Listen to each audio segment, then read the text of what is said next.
We're going to be filing an IFR flight plan between Elkins in West Virginia here and Warrenton, Virginia to our east. The weather is pretty bad, of course. Low ceilings and visibility and rain. We'll want to use the departure procedure getting out of here, and we see the only option is the Elkins 1. So we load that into the EFP. That will get us onto an airway on our route. A cruise altitude of 7,000 will keep us above the MEA for it. The airway is Victor 286, so we'll add that into the route, and it ends at the Casanova VOR, CSN, so we'll put that in. This is what we'll file and receive in our clearance. We also put the route into our GPS, the old GTN 530, which will allow us to use this departure procedure and the individual fixes along the airway to build the route. We'll also have the nav2 tuned to the VOR used for the procedure, Elkins, and set the radial we'll follow 151, putting that on the bottom of the dial since we'll be flying inbound. The first thing we look at on the procedure plate is the minimums, 700 AGL ceilings with 3 miles of visibility. We don't have that at all. We can use standard minimums, which are 1 statute mile, as long as we can maintain a fairly high climb gradient of 490 feet per nautical mile through 3,700 feet. If we're Part 91, we don't legally need to follow takeoff minimums, but what keeps you legal doesn't necessarily keep you safe. So we do our performance calculations to make sure we can do 490 feet per nautical mile all the way through 3,700 MSL. The procedure has us turning to 200, which we'll do at 400 feet above the departure end of the runway and then intercepting the 151 radial inbound.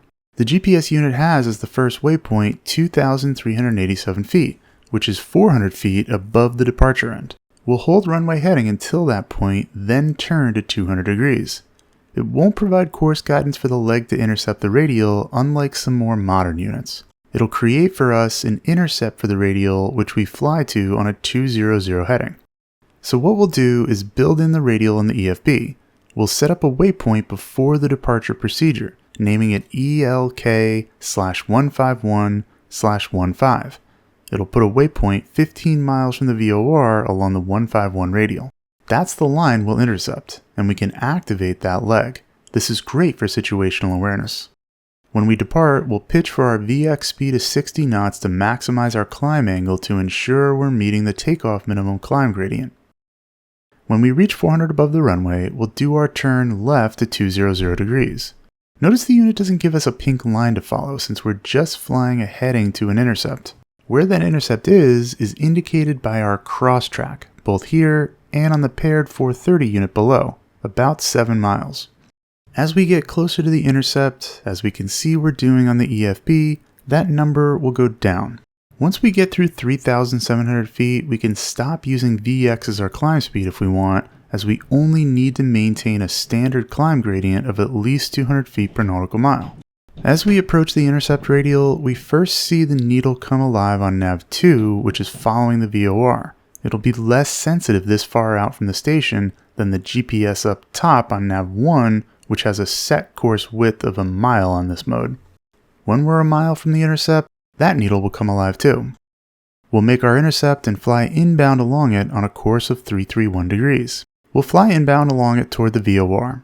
We have a sharp turn between this radial and the airway we'll join for our en route portion, so the GPS will do turn anticipation and give us a turn about 1.5 miles in advance of the station, so we roll out on the airway. As you can see, we join the pink line of the GPS course at this point.